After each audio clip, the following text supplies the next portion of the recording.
Assalamualaikum semuanya. Selamat datang di channel yang paling seru ini, yang memberikan kisah nyata dan menarik untuk dibahas. Namun sebelum itu mengklik tombol subscribe terlebih dahulu. Dan jangan lupa untuk menuliskan sholawat di kolom komentar, agar kita mendapatkan syafaat di akhir kelak.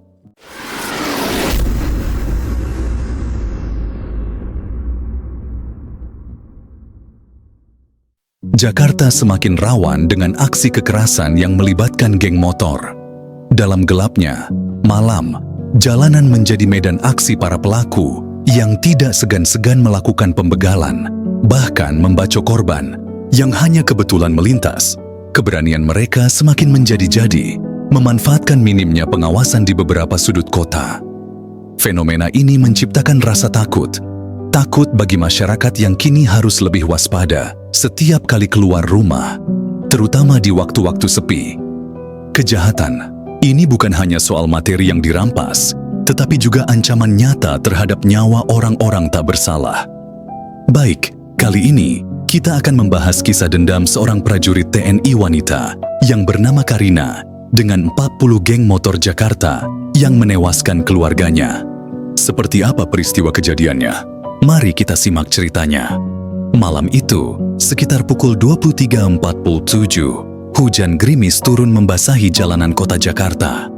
Sersan Mayor Arif adalah seorang prajurit TNI yang dikenal gigih, baru saja selesai menjalankan tugasnya. Dalam perjalanan pulangnya, ia berhenti untuk membantu seorang ibu muda yang terlihat cemas ketakutan di pinggir jalan dan memegang anaknya yang tengah menangis. "Tolong Pak, tolong Pak, mereka datang," seru ibu itu dengan wajah ketakutan. Arif yang melihat ke arah yang ditunjuk ibu itu, dari kejauhan suara bising knalpot motor terdengar semakin mendekat. Puluhan motor dengan lampu menyala terang melaju cepat dan mengelilingi mereka. Ini adalah geng motor Serigala Hitam yang terkenal paling kejam di wilayah itu. Mereka tak segan-segan melukai siapapun yang berani menghadangnya. Arif pun berdiri tegak, melindungi ibu dan anak tersebut. "Kalian gak usah macem-macem, saya anggota TNI. Pergi sekarang sebelum saya ambil tindakan," teriak Sersan Arif dengan suara lantang. Namun, pimpinan geng itu, seorang pria bertubuh besar dengan tato serigala di lehernya, malah menertawakan. Pimpinan geng Serigala Hitam yang dipimpin oleh Gofar CS mendekatinya dengan senyum tipis. "TNI, gua nggak takut sama seragam lo. Lo nggak usah ikut campur, atau lo mau mati malam ini," ucap Gofar dengan nada mengancam. Setelah selesai dari percakapan itu, Arif pun langsung bertarung mati-matian. Dengan tangan kosongnya, ia berhasil melumpuhkan beberapa anggota geng motor itu.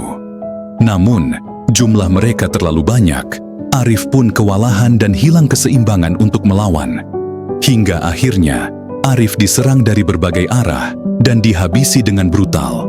Dan ada salah satu kelompok dari mereka yang menikam tubuhnya dengan pisau belati. Arif pun tumbang dan terkapar. Seluruh tubuhnya penuh luka, darah mengalir membasahi jalanan aspal. Ibu dan anak itu berhasil kabur. Setelah mereka puas dengan kebrutalannya, geng motor itu tertawa membawa kebanggaan setelah menghabisi seorang TNI. Kemudian, mereka pergi meninggalkan mayatnya. Setelah dari kejadian itu, Letnan II Karina pertama, adik Arif, adalah seorang prajurit wanita TNI yang baru saja menyelesaikan pelatihan tempur di luar negeri. Saat ia menerima kabar kematian kakaknya, hatinya hancur. Di pemakaman Arif, Karina berdiri di depan nisan kakaknya dengan wajah penuh amarah. Dalam hatinya, dia berjanji akan mencari mereka dan menghabisinya atas apa yang sudah mereka lakukan pada kakaknya. "Aku akan menyelesaikan ini meski harus melanggar batas," ucap Karina. Karina pun meminta izin cuti dari komandannya dengan alasan pribadi. Dalam diam, ia mulai mempersiapkan perburuan untuk menyelidiki siapa saja orang yang terlibat dalam geng motor Serigala Hitam itu dan mencari tahu keberadaan mereka. Karina menghabiskan waktu selama berminggu-minggu untuk menyamar dan berpura-pura sebagai warga biasa di jalanan. Ia berbicara dengan para pedagang kaki lima, tukang ojek, dan penghuni yang sempit untuk mengumpulkan informasi. Geng itu ternyata memiliki markas utama di sebuah bangunan tua di Tanah Abang. Dan mereka sering berpencar dan membelah kelompok kecil untuk melakukan aksi mereka. Setelah mempelajari pola mereka, Karina mulai menyusun strategi. Ia tahu bahwa menghadapi mereka secara langsung adalah cara yang salah.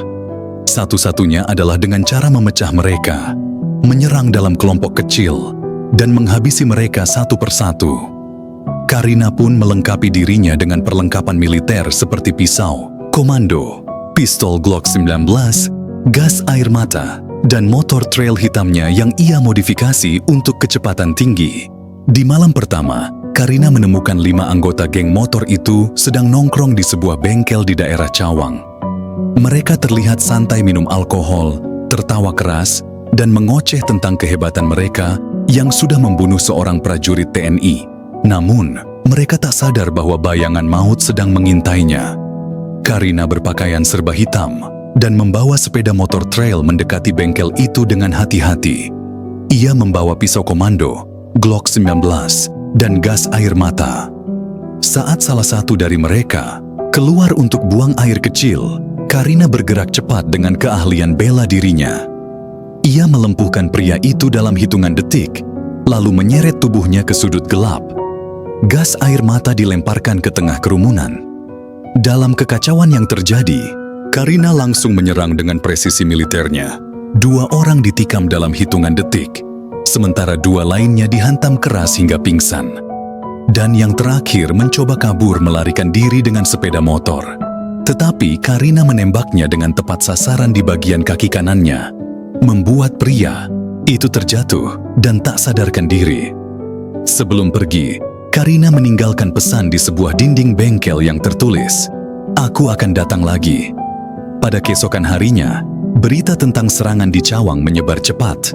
Anggota geng motor yang dipimpin Gofar CS mulai gelisah dan mengumpulkan semua anggotanya dan memerintahkan mereka untuk tetap tenang dan waspada. Malam itu, mereka mengadakan balap liar di Ancol. Karina sudah menunggu. Ia menyamar sebagai salah satu peserta balapan dengan helm menutupi wajahnya.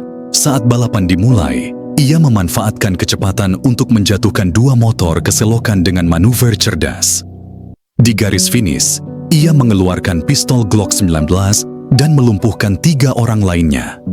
Geng motor pun panik.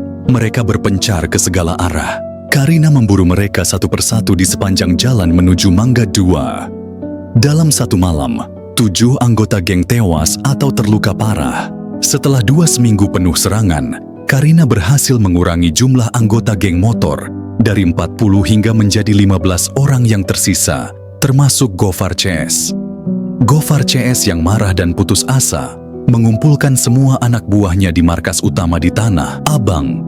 Ia merencanakan untuk memasang jebakan untuk Karina. Gudang itu dipenuhi dengan senjata tajam, senjata rakitan, dan jebakan sederhana. Namun, Karina sudah memprediksinya. Ia mengintai gudang itu dari kejauhan, mempelajari susunan penjagaan, dan memilih waktu yang tepat untuk menyerang. Malam itu, sekitar pukul 1 dini hari, Karina menyelinap ke area bangunan tua itu. Kemudian, ia mematikan aliran listrik gudang dengan menggunakan alat khusus. Dalam kegelapan total, ia menggunakan kacamata night vision untuk menyerang. Selepas air, mata dilemparkan ke dalam gudang dan diikuti dengan tembakan Glock 19 yang akurat. Anggota geng yang panik dalam gelap, mereka mulai menyerang satu sama lain. Kemudian, Karina bergerak cepat seperti bayangan dan melumpuhkan mereka satu persatu dengan pisau dan senjata. Hingga akhirnya, hanya Gofar CS yang tersisa. Gofar yang disenjatai turit menghadapi Karina di tengah gudang yang penuh dengan mayat tubuh anak buahnya yang tergeletak. "Lo pikir bisa ngalahin gua, ha? Gua, Gofar Serigala. Kamu nggak bakal bisa kabur dari sini hidup-hidup perempuan," teriak Gofar. "Aku datang ke sini bukan untuk lari, tapi untuk mengantarkan nyawamu ke neraka," jawab Karina dengan nada dingin. "Bangsat kau ya," teriak Gofar sambil menyerang. Karina dengan keahlian bela diri militernya menghindari setiap serangan Gofar CS dengan tenang. ia memanfaatkan kelemahan Gofar yang terlalu mengandalkan kekuatan. Dalam satu gerakan cepat, ia berhasil melucuti turit Gofar CS dan menjatuhkannya ke lantai. Dengan sigap, Karina langsung menikam dada Gofar CS dengan pisau komandonya. "Ini untuk Arif," kata Karina dengan nafas yang lega. Malam itu, Gofar CS pun tumbang dan terkapar di lantai bersama anak buahnya. Pada keesokan harinya, ada warga sekitar menemukan gudang tua itu yang penuh dengan mayat anggota geng motor. Dan mereka langsung melaporkannya ke pihak yang berwajib. Namun, di sana polisi tidak menemukan petunjuk siapa yang bertanggung jawab atas pembantaian itu. Karina pun kembali ke tugasnya sebagai prajurit dan membawa luka batin yang hanya bisa ia simpan sendiri. Meski dendamnya sudah terbalas, ia tahu bahwa malam-malam berdarah itu akan menghantui dirinya selamanya. Singkat cerita, beberapa minggu setelah pembantaian di bangunan tua Tanah Abang, desas-desus tentang keterlibatan seorang anggota TNI dalam pembunuhan geng motor mulai menyebar. Meskipun tidak ada bukti langsung, Karina merasa pengawasannya semakin ketat. Rakan-rakan sesama prajurit mulai mempertanyakan kegiatannya selama masa cuti. Akhirnya, dalam rapat internal, atasannya memanggil Karina ke ruangannya. "Letnan 2 Karina," Pratama ucap Kolonel Pramono dengan nada tegas, "saya tahu apa yang terjadi di Tanah Abang. Meskipun bukti tidak cukup untuk membawa Anda ke pengadilan tindakan Anda melanggar kode etik TNI. Anda telah bertindak di luar wewenang. Dengan berat hati, saya harus merekomendasikan pemecatan Anda." Karina terdiam. Ia tahu keputusannya menghancurkan geng motor itu akan membawa konsekuensi besar. Tapi dendamnya kepada geng motor yang membunuh kakaknya terlalu dalam untuk diabaikan. "Saya mengerti, Pak," jawab Karina. "Saya bertanggung jawab atas apa yang sudah saya lakukan." Dengan keputusan itu, Karina resmi dikeluarkan dari institusi militer yang telah menjadi rumahnya selama bertahun-tahun. Setelah pemecatan itu, hidup Karina berubah gratis. Ia kehilangan karir martabat dan tujuan hidup membuatnya terpuruk. Tanpa status militernya, Karina merasa tidak ada lagi yang mengikatnya di Indonesia. Kemudian, ia menjual semua asetnya dan menggunakan uang tersebut untuk meninggalkan negara itu secara diam-diam. Dengan bantuan teman lamanya, ia mendapatkan paspor baru dan identitas palsu yang diatur melalui jaringan kontaknya. Karina pun berangkat ke Thailand. Di sana, ia mencoba memulai hidup baru yang jauh dari bayang-bayang masa lalunya. Di Bangkok, Karina tinggal di apartemen kecil dan bekerja sebagai pelatih bela diri di gym lokal. Namun, di balik senyumnya, Karina terus dihantui kenangan malam-malam berdarah di Jakarta. Setiap malam, selalu dihantui mimpi buruk memimpikan wajah kakaknya Arif dan suara tawa geng motor yang mengelilingi mereka. Meskipun ia telah membalaskan dendamnya, namun jiwanya tetap gelisah. Singkat cerita, 6 bulan kemudian Karina menjalani kehidupan yang relatif tenang di Bangkok. Namun, ketenangan itu pecah ketika seorang pria misterius mendatanginya di gym. "Letnan Karina," ucap pria itu dengan aksen Indonesia. Karina membeku. Ia mengenali aksen militer dalam suara pria itu. "Saya tidak tahu siapa Anda dan saya bukan orang yang Anda cari," jawabnya datar mencoba menyembunyikan identitasnya. Pria itu tersenyum tipis. "Nama saya Mayor Dimas. Saya dari unit khusus. Kami membutuhkan keahlian Anda." Karina terkejut. "Saya sudah dipecat. Saya bukan bagian dari TNI lagi," jawab Karina. "Memang, tapi ini bukan misi resmi. Ini urusan pribadi. Ada organisasi kriminal lintas negara yang menjual senjata ilegal ke Asia Tenggara, termasuk Indonesia. Kami yakin Anda adalah orang yang tepat untuk membantu kami menghancurkan mereka," ujar Dimas. Awalnya, Karina menolak karena ia tidak ingin kembali terlibat dalam dunia kekerasan. Namun, ketika Dimas menunjukkan bukti bahwa organisasi itu juga terlibat dalam perdagangan manusia, termasuk perempuan, hati nuraninya terusik. "Kami tahu apa yang Anda lakukan terhadap geng motor itu," lanjut Dimas. "Jika Anda bergabung, kami bisa memastikan rahasia Anda tetap aman." Setelah beberapa hari mempertimbangkan, Karina pun akhirnya menyetujuinya. Bersama tim kecil yang terdiri dari mantan militer dan agen rahasia, ia memulai misi membongkar jaringan kriminal tersebut. Mereka melakukan penyelidikan di berbagai negara, Thailand, Malaysia, Filipina, hingga Vietnam. Keahlian Karina dalam strategi militer dan kemampuan bertarungnya menjadi aset berharga bagi tim. Namun, selama misi itu, Karina menyadari bahwa organisasi yang mereka lawan jauh lebih kejam daripada geng motor yang pernah ia hadapi. Mereka memiliki senjata canggih, jaringan luas, dan tidak segan membunuh siapapun yang menghalangi jalan mereka. Misi puncak terjadi di sebuah pelabuhan gelap di Ho Chi Minh City. Organisasi itu sedang mempersiapkan pengiriman senjata besar-besaran ke Asia Tenggara.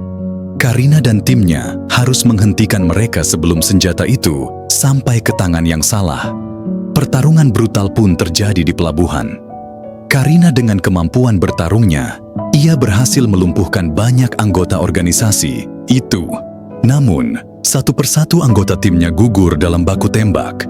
Pada akhirnya, hanya Karina dan Dimas yang tersisa. Mereka menghadapi pemimpin organisasi itu, seorang pria licik yang bernama Victor Chow. Dalam duel yang sengit, Karina berhasil menghabisi Victor, tetapi Dimas terluka parah. "Ini tugas terakhirku," ucap Dimas dengan nafas tersengal. "Lanjutkan perjuangan ini, Karina." Setelah misi itu selesai, Karina kembali ke Thailand. Ia merasa lelah dengan dunia kekerasan dan kehilangan banyak orang yang ia pedulikan. Setelah menghancurkan jaringan Victor Chow, Karina memutuskan untuk memasukkan kematiannya sendiri untuk menghilangkan jejak. Ia menetap di sebuah desa kecil di Kepulauan Pasifik yang jauh dari keramaian dan kekerasan. Setiap malam, ia duduk di tepi pantai dan menatap bintang-bintang sambil mengenang kakaknya. Meski hidup dalam damai, ia tahu bahwa dunia tidak pernah benar-benar aman. Dunia selalu menemukan cara untuk menariknya kembali ke dalam gelap. "Jika mereka datang lagi, aku akan siap," pikirnya. Demikian kisah yang bisa saya sampaikan. Semoga kalian semua terhibur dan sehat selalu dimanapun berada. Sampai jumpa di kisah berikutnya.